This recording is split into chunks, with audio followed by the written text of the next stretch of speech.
Assalamualaikum warahmatullahi wabarakatuh. Selamat malam semua teman-teman yang dirahmati Allah Subhanahu wa taala. Semoga semua dalam keadaan sehat walafiat ya. Malam ini kami mengikuti pengajian rutin di Rusun Petamburan bersama teman-teman kami di Majelis Ta'lim Istiqomah. Semoga malam ini penuh berkah dan rahmat. Amin. Tapi jangan lupa di subscribe, like, dan komen ya. Terima kasih.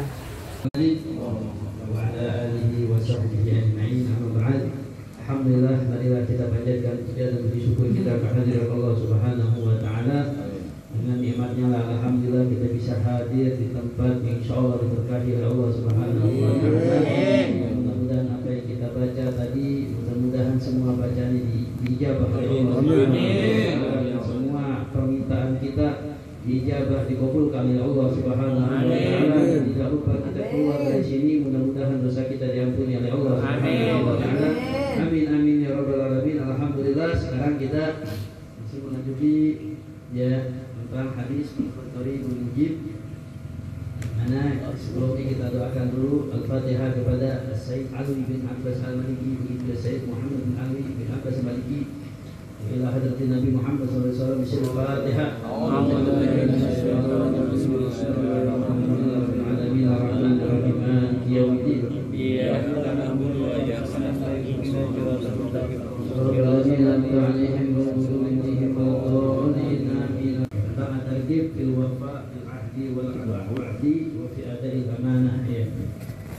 Di sini masih menunjukkan adanya kita untuk senantiasa menepati janji.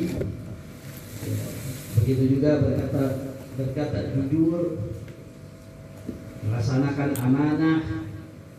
Ya, banyak dari hadis Nabi kita Muhammad sallallahu alaihi wasallam. Wa an Ubadah bin Samit radhiyallahu anhu.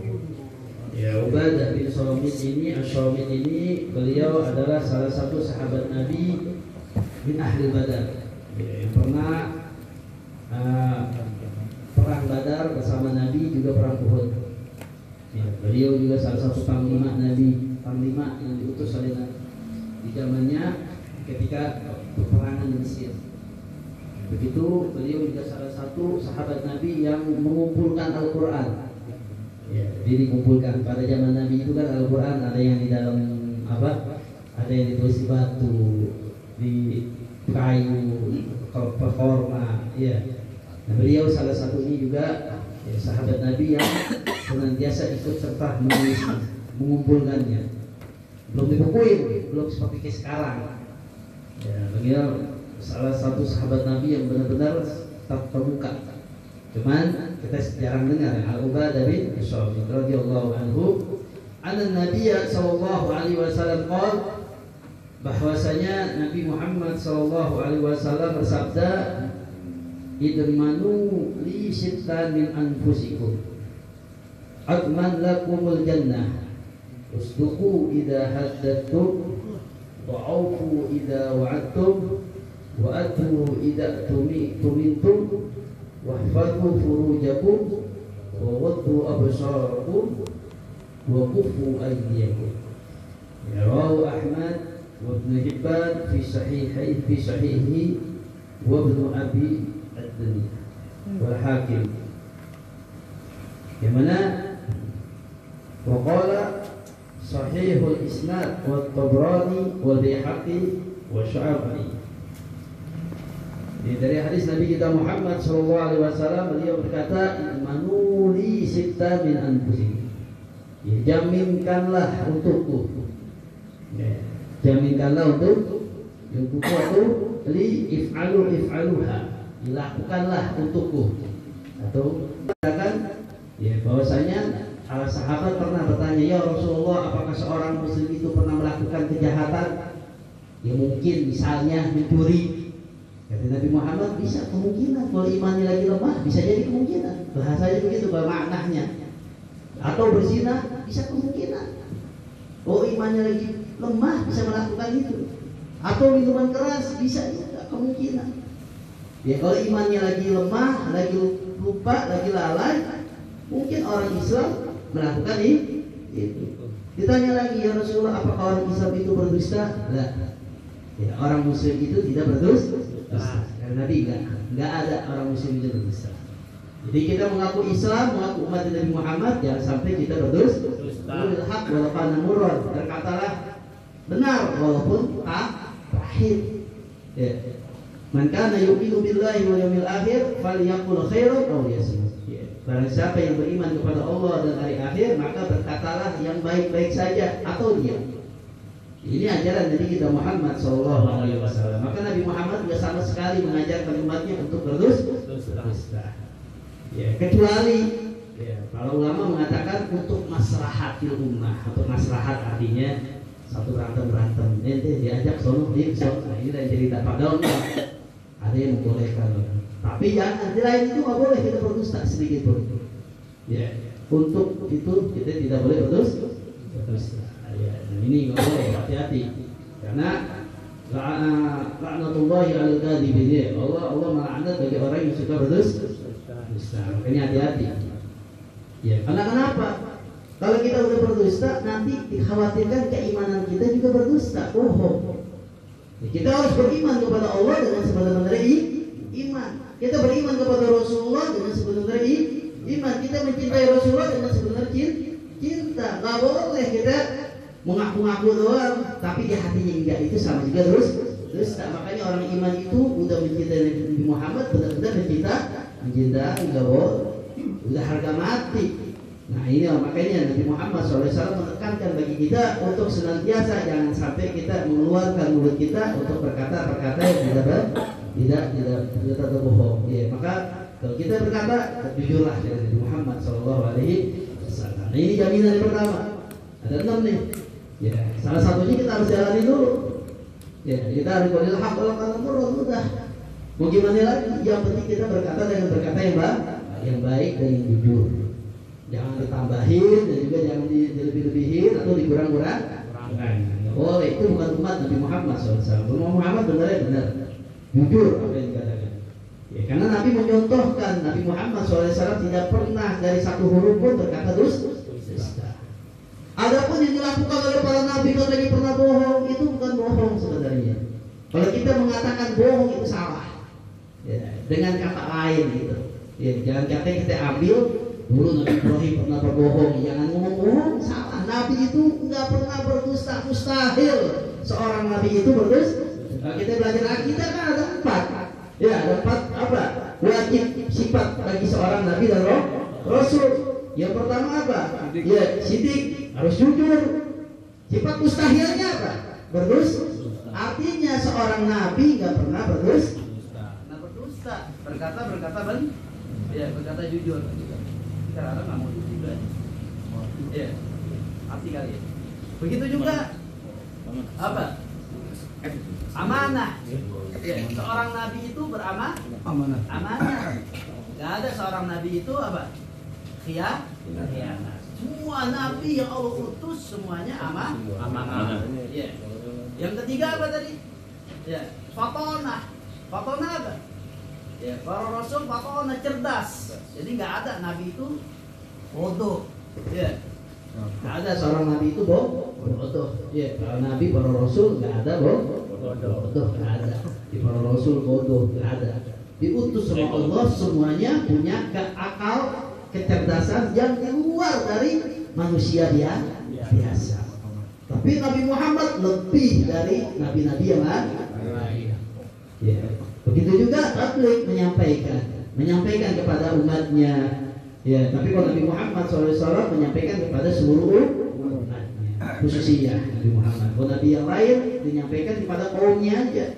Ya Bani Israel, pada Bani Israel. Tapi Nabi Muhammad seluruhnya, Bani Arab semuanya atau orang bukan Arab, semuanya disampaikan oleh Nabi kita Muhammad SAW.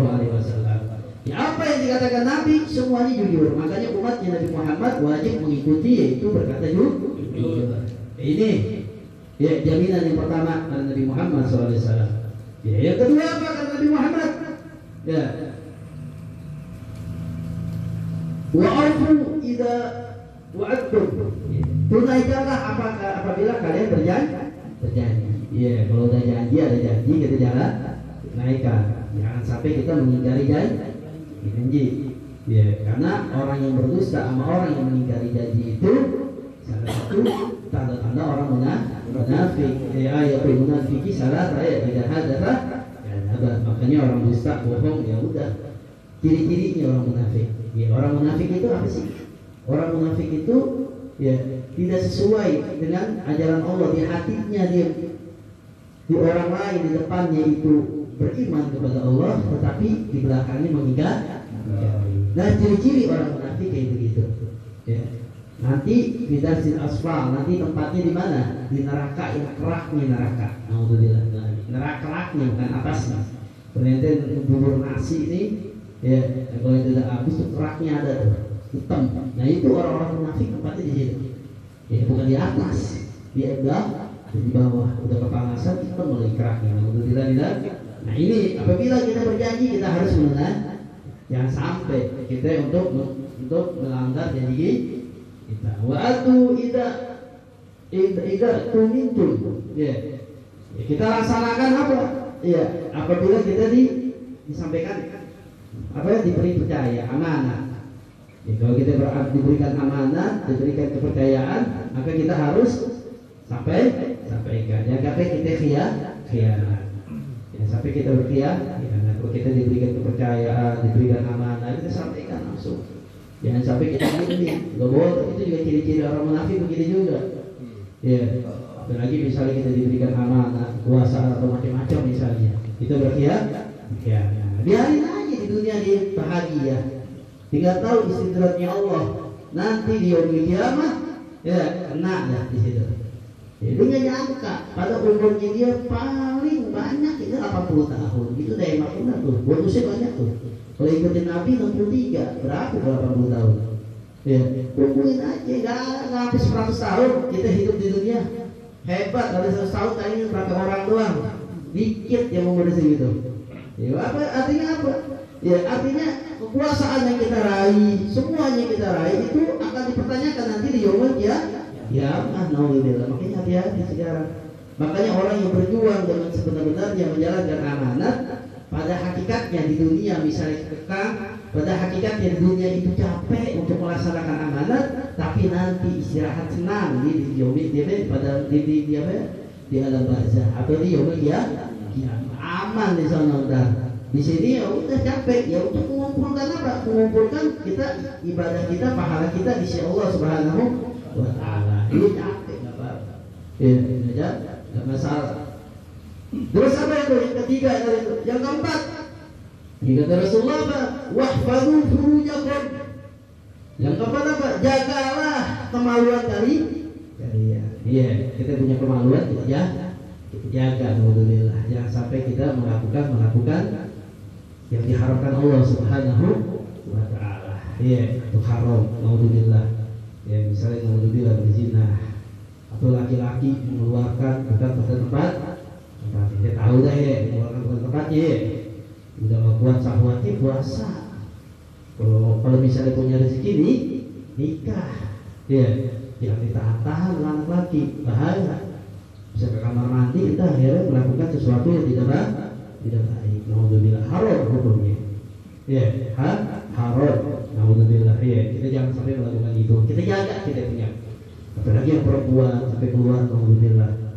Apalagi zaman sekarang, ya orang yang suka jual beli begituan sekarang lagi ngetren ya. Seakan-akan orang yang paling benar. Ya, naudzubillah ditarik. Tapi habib malahan dihina. Naudzubillah ini sekarang. Ya, kenapa? Gara-gara orang yang nggak tahu ilmu berkomentar. Ini musibahnya di sini. Itu yang dikatakan Nabi Muhammad SAW hancur di situ. Bukan faknya yang menjelaskan tentang misalnya masalah habaib. Bukan jelasnya, bukan tentangnya. Kalau pemerintah yang jelas tentang habaib, so tahu orang yang ahli dalam ilmu itu yang menjelaskan, baru kita benar-benar. Ya, itulah zaman sekarang. Alhamdulillah tidak. Nah ini hati-hati, kita jaga kita punya kemaluan kita. Ya, untuk melakukan sesuatu yang diharapkan Allah Subhanahu wa Ta'ala. Nah, ini kita perhatikan. Ya, karena kenapa? Di antara juga kita hindarkan pergaulan-pergaulan yang bisa menyebabkan kita terjerumus untuk melakukan itu. Di antaranya apa? Seperti minuman keras. Ya, yang kita ceritakan, minuman keras itu bisa melupakan akal, bisa melumpuhkan akal. Akhirnya kita melakukan yang diharapkan Allah Subhanahu wa Ta'ala. Ini yang kelima. Yang keempat kata Nabi Muhammad SAW, harus kita jamin, kita jaga ini. Ya, kita punya tubuh kita. Ya, yang kelima apa? Waqtu absarakum, jagalah pandangan kalian. Ya, jangan kita melihat hal-hal yang diharamkan Allah Subhanahu wa taala. Jangan kita jaga. Ya, jangan sampai kita memaksa, apalagi zaman sekarang zamannya HP. Ya, kita main game aja kadang-kadang iklannya naudzubillah. Kita nonton YouTube aja iklannya naudzubillah, padahal kita dengerin ceramah tuh. Ya, soalnya YouTube ada iklan. Nah, iklannya itu ya ada perempuan yang buka ini naudzubillah. Jadi gimana sikap kita? Nah, kita jaga pandangan seorang mukmin untuk menjaga pandangan mata kita. Jangan sampai kita melihat hal-hal yang diharamkan Allah Subhanahu wa taala. Hati. Ya, karena kenapa? Setiap pandangan yang kita lihat itu, selama kita memandangnya, kita akan mendapatkan dosanya di sisi Allah Subhanahu wa taala. Hati. Begitu juga hati-hati bagi kita, bagi perempuan atau saudara kita yang perempuan yang auratnya kebuka. Ya, kalau bisa kita usahakan, kita dakwah dengan secara pelan-pelan untuk menutup auratnya. Lagi yang punya istri, maka suaminya kena imbas dosanya juga. Maka jaga. Ya, kenapa? Taruh di mana? Di media sosial. Ya, nggak pakai kerudungan. Ya, taruh di Facebook, taruh di ini, nggak pakai kerudungan. Orang melihat, setiap orang melihat itu semuanya dosa. Ya, hati-hati. Ini dosa yang sedikit-sedikit akan menjadi bukit, itu namanya. Ya, itu dosa itu sedikit padahal. Ya, cuma buka kerudung ke warung doang. Ya, tapi kelihatan orang banyak. Akhirnya masuk rumah, dosanya berjubel-jubel. Alhamdulillah. Makanya hati-hati. Ya, kita jaga pandangan kita. Ya, kita usahakan. Bukan berarti kita jalan merem, ya. Tapi jalan merem gimana? Nabrak. Tapi kita akui kalau kita jalan begitu, kita jalan sebisanya, kita lurus aja udah. Kita jangan menengok sana lurus itu. Kita akui kita dosa udah. Kita tahu betul Allah SWT, karena nggak ada jalan lagi kecuali kita untuk keluar karena kita kerja. Ya, latar ulah wali katanya dah begitu aja dah. Ya, pandangan pertama nggak apa-apa, pandangan kedua dosa. Ya, untuk ini pandangan pertama apa-apa, jangan melihat diem aja, bukan gitu ya. Berarti begini, bukan pandangan pertama. Misal pandangan pertama begini, nggak udah bilang contoh doang. Ya, kita lagi jalan. Tiba-tiba ada perempuan roknya kebuka. Astagfirullahaladzim. Nah ini rezeki ente itu berarti. Kalau ente balik lagi, nah itu dosa jadinya. Iya, itu dong. Tapi jangan begitu, jangan kita mengharap. Iya, ditangga tungguin aja mana bisa. Yang mengharapnya ini gitu, ini dari saya. Nah artinya apa? Islam itu tidak memberatkan bagi kita selama kita jalani sekuat tenaga kita.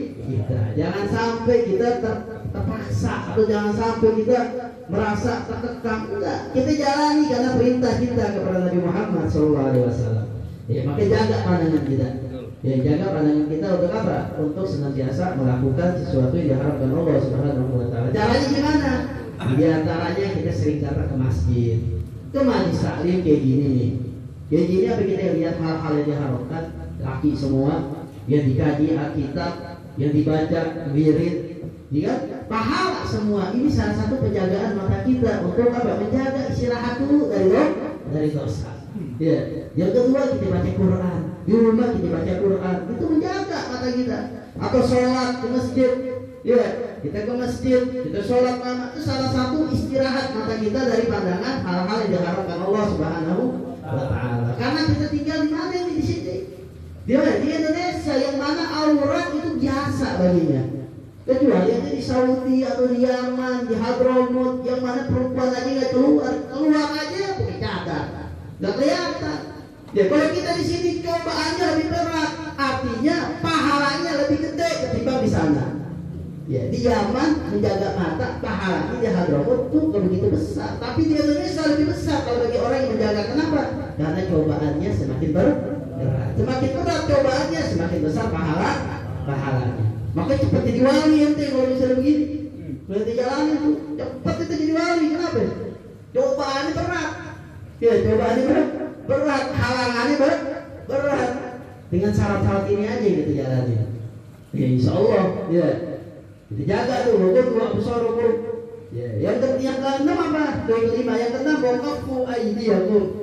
Ya, tahanlah tangan dari kalian. Ditahan maksudnya dari perbuatan zalim atau dari mencari makan makanan yang haram. Kita jaga tangan kita, selalu perbuatan tangan kita melakukan kebaikan. Jangan sampai kita melakukan yang diharamkan Allah Subhanahu wa taala dengan berbuat zalim. Ya bisa aja. Apalagi sekarang pemerintah peraturan tangan. Nah, ini kan tangan, jaga ini, baca dulu benar-benar sih. Baru apa namanya undang-undang udah lihat ngacak, nggak bisa, itu jaga dari begitu perbuatan zalim. Ini Nabi menganjurkan kepada kita hati-hati semuanya jangan kita melakukan perbuatan zalim ya. Nah dengan apa, mencari nafkah, menjual atau memberi atau apa, kita jaga tangan kita kecuali dengan mengeluarkan dengan suatu kebaikan di sisi Allah Subhanahu wa taala. 6 ini aja yang kita jamin kepada Nabi Muhammad. Insya Allah Nabi Muhammad akan menjamin, pasti bukan insya Allah lagi, akan menjamin kita akan masuk surga tanpa hisab. Ya, 6 ini ya, insya Allah kita jalani sedikit demi sedikit. Kita semuanya ya, karena kita mengaku umat Nabi Muhammad, ya kita harus jalani karena semuanya kebaikan di sini. Nabi Muhammad mengeluarkan atau memerintahkan itu nggak ada keburukan bagi kita. Semuanya itu kebaikan bagi kita. Semua itu keselamatan di dunia dan di akhirat. Ya, nah ini hati-hati. Karena kalau orang udah pertama yang berdusta, ya, kalau orang udah sekali berdusta, walaupun ente berjujur 1000 kali, jangan bohong udah. Malas orang udah. Makanya hati-hati. Maka jaga untuk kita jangan sampai berdusta. Yang kedua apa ya tadi tuh? Kita ulangi lagi. Ya, yang kedua apa? Kita kalau berjanji kita tepati. Jangan sampai kita mengingkari, kesian teman ente dan nungguin ngomong, ente lupa. Kalau bisa kita buru-buru untuk kita jalan, jangan sampai kita lupa. Ya, jangan sampai kita lupa. Kecuali insya Allah janjinya nggak janji sampai alhamdulillah. Ya, kalau janji lain, ya nggak bisa mengingkarinya. Jangan sampai kita janji apa jadi utang, dibayar ya. Sebulan kemudian, ya udah sebulan hilang. Ditungguin gak datang. Ini parah lagi nih, nggak boleh janji gini. Ya kita tepati. Ya, apabila kita laksanakan apa? Apabila kita diberikan amanah, kita jalanin dengan sesuai amanah. Yang ketiga, ya, yang keempat apa? Kita jaga, kita punya apa? Kemaluan kita. Jangan sampai kita melakukan hal-hal yang diharapkan Allah Subhanahu wa taala. Begitu juga yang kelima, kita jaga pandangan kita dari hal-hal yang diharapkan Allah Subhanahu wa taala. Ya, dari memandang yang bukan yang diharapkan Allah Subhanahu wa taala dengan pandangan yang tidak baik. Ya, misalnya pandangan apa? Yang bukan mahram. Ya, bukan mahram kita. Ya, ini hati-hati. Jadi kalau mahram kita ini nggak masalah, tapi ada salah-salahnya. Ya. Nah, ini orang lain auratnya. Karena perempuan itu kan auratnya benar-benar kritis benar. Ya, kalau dalam sholat itu kan antara muka, ya sama tangan. Tapi kalau di luar sholat itu ikhtilaf antara ulama. Ada seluruh badan, ada yang mengatakan, ada yang kelihatan mata doang, ada yang kelihatan sama seperti sholat ikhtilaf itu. Ya, nah, selain dari itu enggak boleh. Makanya tidak hanya kerudungan, kaki juga aurat itu bagi perempuan. Makanya kita punya istri kalau bisa kalau keluar pakai kaos kaki. Tidak, pakai kaos kaki karena kaos kaki juga salah satu aurat juga.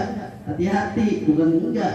Ya, sama seperti dalam sholat nggak boleh juga kelihatan kaki, nggak sah seorang istri. Makanya hati-hati kita. Oke, beliin apa yang namanya kaos kaki yang biasa. Kaos kaki yang ada jempolnya itu biasanya itu. Iya. Iya juga biar istri kita lurus juga ya. Dari debu juga bahkan nggak kena, aman jadinya. Ini sangat-sangat dijaga. Ya, dijaga oleh Islam perempuan itu supaya apa? Terjaga dari hal-hal yang diharapkan oleh Allah Subhanahu wa taala, dijaga. Makanya perlu. Alhamdulillah udah selesai pengajiannya. Ini lagi taruh di depan ya. Tahu aja. Samsu dong Bang Udin. Bawa sate. Aja.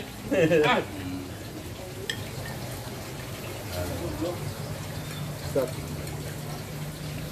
Ini Ustaz yang kita terjadi. Jadi bagaimana tahun ini? Assalamualaikum. Tahun ini bagaimana? Enggak. Mana jangan Bang Ribat tuh. Salawat salam Rabbi. Bi. Ada maunya ini nggak? Ada kebakar. Budi. Tuh abang foto bang. Bang foto bang, mau itu dua tuh. Oh ini Mas Budi nih. Mas Budi jagoannya Petamburan dia nih. Abang ngasih abang minum dong bang, bang. Bang minum bang. Bang. Ini mana? Ini malu. Ini. Ajib. Ini Pak RT lagi makan ini tempat sayur. Pak RT kayak ini ya, Gus Bahak. Bahak. Masya Allah Ajib. Keren. Mana makan mana? Ini Pak Husen yang paling ajib di sini. Mana Pak Aris? Istiqomah. Pak Aris nggak datang kemarin malam Jumat. Wih, Pak Aris nggak pernah kelihatan. Panggil kawan biar pada kemarin lah. Makan dulu. Ya. Makan dulu. Bang Buta nggak kasih. Itu Pak. Oh iya. Saya nggak bang Buta. Bang Buta, makan dulu Bang Buta. Teman-teman kita lagi mau makan dulu. Assalamualaikum warahmatullahi wabarakatuh. Teman-teman, ini kita sudah selesai mengikuti taklim istiqomah yang diadakan di Rusun Petamburan bersama Al Habib Ibrahim bin Ali bin Sahil. Pak, pesannya ada Pak Ustadz. Pesan. Ya, alhamdulillah ya, telah selesai pengajian yang dipimpin oleh Habib Ibrahim. Mudah-mudahan kita semua mendapat ampunan dari Allah Subhanahu wa Ta'ala. Amin. Kabul. Dengan kehendak Allah kita kumpul di sini, kita taklim di sini, berarti Allah menginginkan kita untuk menjauhi dari maksiat. Karena kita berkumpul di sini itu maksiat pastinya jauh. Karena di sini berkumpul dengan zikir, dengan baca Al-Quran, dengan taklim, tentunya maksiat jauh dari kita. Amin ya Rabbal alamin. Gitu mah. Oke.